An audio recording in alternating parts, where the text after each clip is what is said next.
আমার রব আমার প্রতি আপনার প্রতি কেমন দয়া দেখাইছে, যেগুলো আমার রব দুনিয়াতে এত বড় বড় নিয়ামত দিয়েছে। ও বাবা শুনো, আমি আপনাদের সামনে সংক্ষিপ্তভাবে একটা হাদিস শোনাইব, যে হাদিসটা সহিহ বুখারীর মধ্যে আছে, মুসলিম শরীফের মধ্যে আছে। দুইজনের ঘটনাটা আমি বললেই বুঝতে পারবেন আল্লাহ আমাদের প্রতি কেমন দয়া দেখাইছে। ও বাবা শুনো, ও পর্দার মা ও বোনেরা শুনো, এই দুইটা মহিলার ঘটনা বলবো। একটি মহিলা হলো নেককার আর একটি হলো বদকার। নেককার মহিলা কি করলো? ওই নেককার মহিলার নামটা ছিল জান্নাতি খাতাব। আল্লাহর অনেক ভালো বান্দি ছিল, আল্লাহর প্রিয় বান্দি ছিল, আল্লাহকে সব সময় ডাকতো, আল্লাহকে রাজি খুশি করতো। ওই বান্দিটা একদিন একটা কাজ করলো, এই এমন একটি ভুল করলো, একটি বিড়ালকে চোখের তলে 3 দিন ধরে বেঁধে রাখলো। ওই বেঁধে রাখার কারণে ওই বিড়ালটা ক্ষুধার জ্বালায় ওই বিড়ালটা মৃত্যুবরণ করলো। হঠাৎ করে ওই বিড়ালটা আল্লাহর কাছে দোয়া করলো, ও আরশের মালিক আল্লাহ, ও জমিনের মালিক আল্লাহ, আমার প্রতি ওই মহিলা দয়া দেখাইছে না, আমার প্রতি ওই মহিলা অত্যাচার করেছে, জুলুম করেছে, ও আল্লাহ তুমি তার বিচার করিও।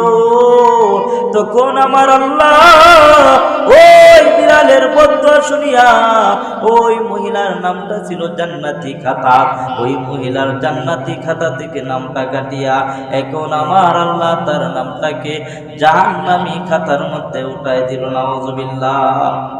রে বাবা, ওই নেককার মহিলা এই কাজ করার কারণে জাহান্নামে গেল। আর একজন বদকার মহিলা সারা জীবন অন্যায় করেছে, অপরাধ করেছে, নিজের প্রতি জুলুম করেছে, অন্যায় কাজ করেছে, কোনো ভালো কাজ করে নাই, নামাজ পড়ে নাই, রোজা রাখে নাই, হজ করে নাই, যাকাতও দেন নাই। ওই মহিলাটা শুধু জিনা করেছে, মহিলার কোনো লেখ নাই। ওই মহিলা একদিন রাস্তা দিয়ে যাচ্ছে, প্রতিমধ্যে দেখলো রাস্তার পাশে একটা কুকুর ছটফট ছটফট করতেছে। ওই মহিলাটা বুঝতে পারলো, দৌড়ে চলে গেল কুকুরের কাছে। কুকুরের কাছে যখন গেল, দেখলো ওই মহিলাটা কুকুরের পানির যন্ত্রণায় ছটফট করতেছে। ওই মহিলাটা দৌড়ে চলে গেল কুয়ার কাছে। কুয়ার কাছে যাওয়ার পর ওই মহিলা পানি নেওয়ার জন্য চেষ্টা করতেছে, কিন্তু কোনো কিছু নাই। এক পর্যায়ে ওই মহিলাটা তার ওড়না ছিল, ওড়নাটা দিয়ে পানি উত্তোলন করবে, কিন্তু পারতেছে না। এরপর ওই মহিলাটা চিন্তা করলো কিভাবে পানি তোলানো যায়। এরপর ওই মহিলার হাতের মোজা ছিল, পায়ের মোজা ছিল, আরো কত কিছু তালি লাগাইয়া ওই মহিলাটা ওই কুয়া থেকে পানিটা এক পর্যায়ে উত্তোলন করলো। পানিটা উত্তোলন করিয়া মহিলাটা দৌড়ে চলে গেল কুয়ার কাছে, ওই কুকুরের কাছে।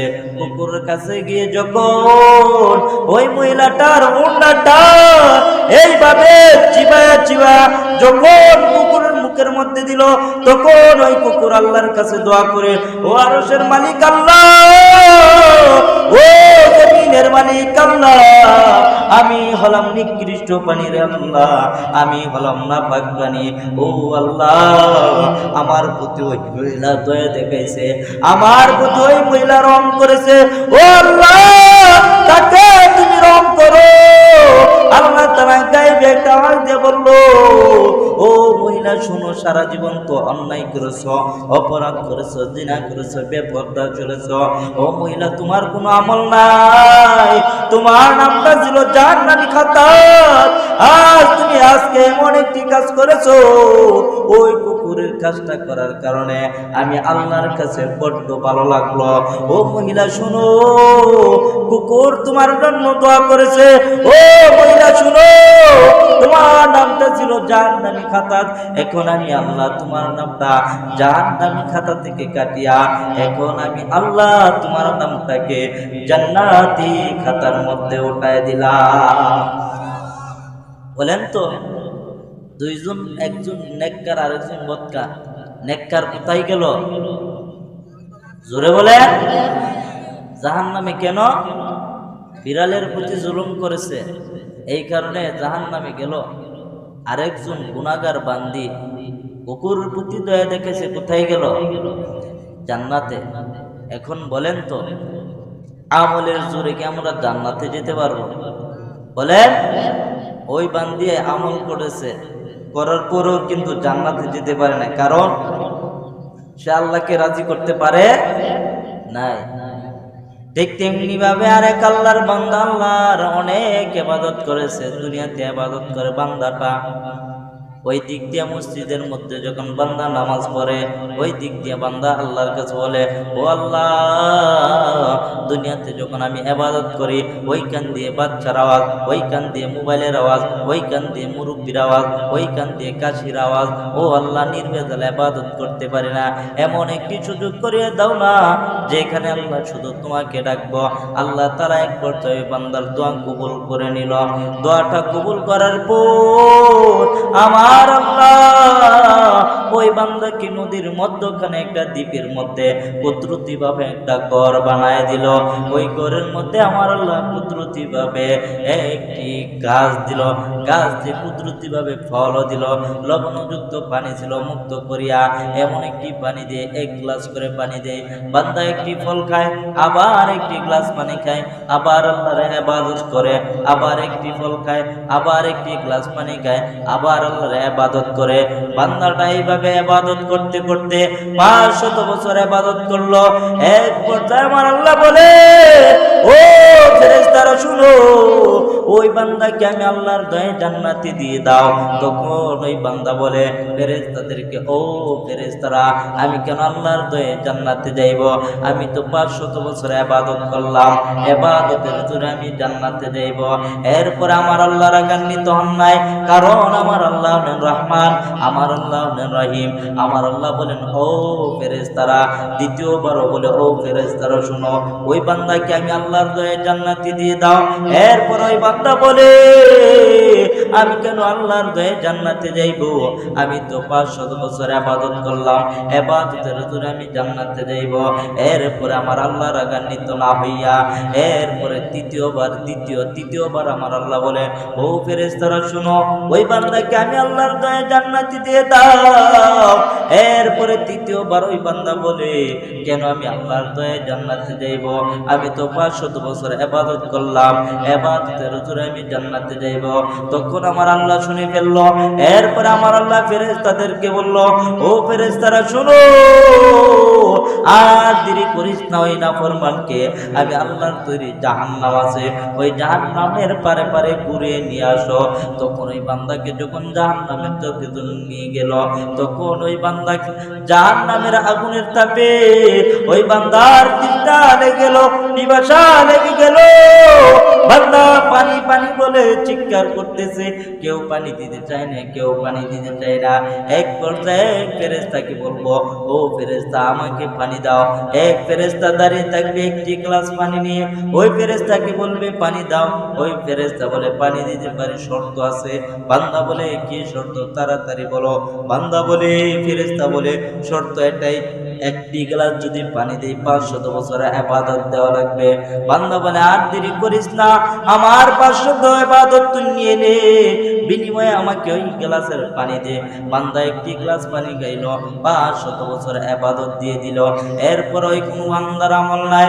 এরপর আমার আল্লাহ ওই বান্দাকে চোখের মধ্যে আঙুল ধরায় দিবে, ও নাফরমান, আমি আল্লাহ তোকে দুনিয়াতে এত নিয়ামত দান করলাম রে বান্দা, এখন আমার নিয়ামত গুলি ভুলিয়ে গেলি। ও বান্দা, আমি বললাম, আমি আল্লাহ তোকে কুদরতি ভাবে দ্বীপের মধ্যে আমি আল্লাহ তোকে কুদরতি ভাবে একটা গাছ দিলাম, গাছ থেকে ফল দিলাম, আবার কুদরতি ভাবে লবণযুক্ত পানি ছিল, মুক্ত করে একটি একটি গ্লাস পানি দে। এই নাফরমান, আমি আল্লাহ তোকে এত কিছু দিলাম, আমি আল্লাহর কিছু নাম নাই, আজ একটি গ্লাস পানি খাইলে ফেরেশতা থেকে 500 বছর ইবাদত দিলে। এই নাফরমান, আমি আল্লাহ তোকে সৃষ্টি করিলাম, এখন আমি আল্লাহকে গেলিগারে বলিয়া, ও নাফরমান, ও ফেরেশতা, আর দেরি করিস না, ওই নাফরমানকে জাহান্নামের দিকে নিয়ে যা। তখন ওই বান্দা আল্লাহর সিজদায় পড়িয়া আল্লাহর কাছে বলবে, ও আরশের মালিক আল্লাহ, আমি বুঝি নাই রে আল্লাহ, আমি কেন 500 বছর ইবাদত, কেন আমি যদি কোটি কোটি বছরও যদি ইবাদত করি, ইবাদতের জন্য আমি জান্নাতে যেতে পারবো না।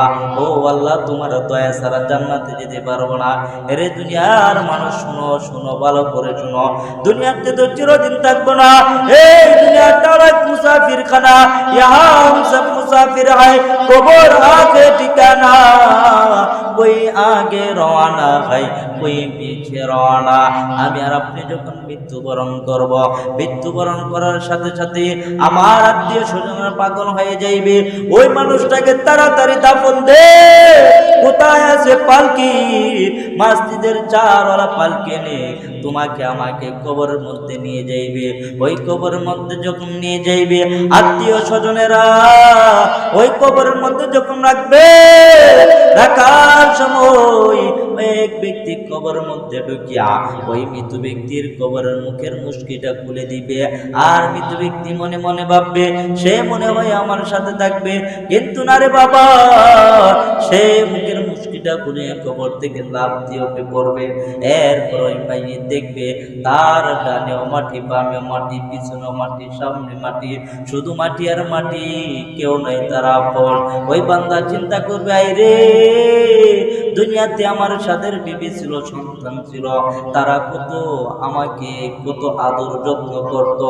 আজ আমি অন্ধকার কবরে, আমার কত দামি পোশাক ছিল, আজ একটা সাদা টুকরা কাপড়।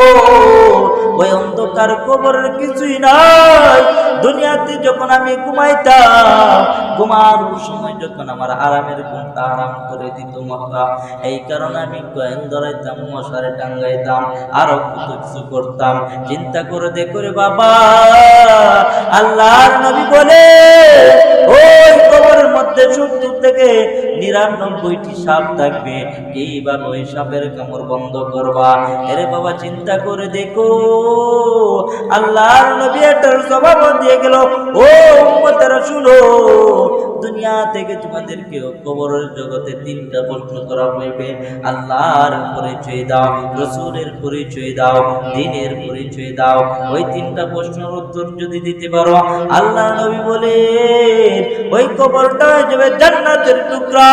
আর যদি 3টা প্রশ্নের উত্তর না দিতে পারো, ওই কবরটা হয়ে যাবে জাহান্নামের টুকরা। এরে বাবা চিন্তা করে দেখো, দুনিয়াতে তো আমরা চিরদিন থাকবো না। এই দুনিয়াতে যতই করি আমার যত্ন দিয়ে গেলেই কিন্তু সব শেষ। এই দুনিয়াতে যতই করো আমার যখন যে দেখো লাগবে তোমার শুধু যে আন্ধার। যাদের প্রেমেতে তুমি গো আজ হলে দিওয়ানা, এরা জেনে নাও কেউ কবরের সাথী হবে না। কেউ বুঝা তোমার, কেউ বুঝা তোমার নিবে না সে হাসুর ময়দানে। সব আছে লেখা দেখে নাও আয়াতে কোরআনে। ফুল ফুটে যেমন ঝরে তেমন খোদার বাগানে। আয়ো কতক্ষণকার এখানে কে বলো জানে। তাই থাকতে সময়, তাই থাকতে সময় নাও বুঝে ভাই জীবনের মানে। সব আছে লেখা দেখে নাও আয়াতে কোরআনে।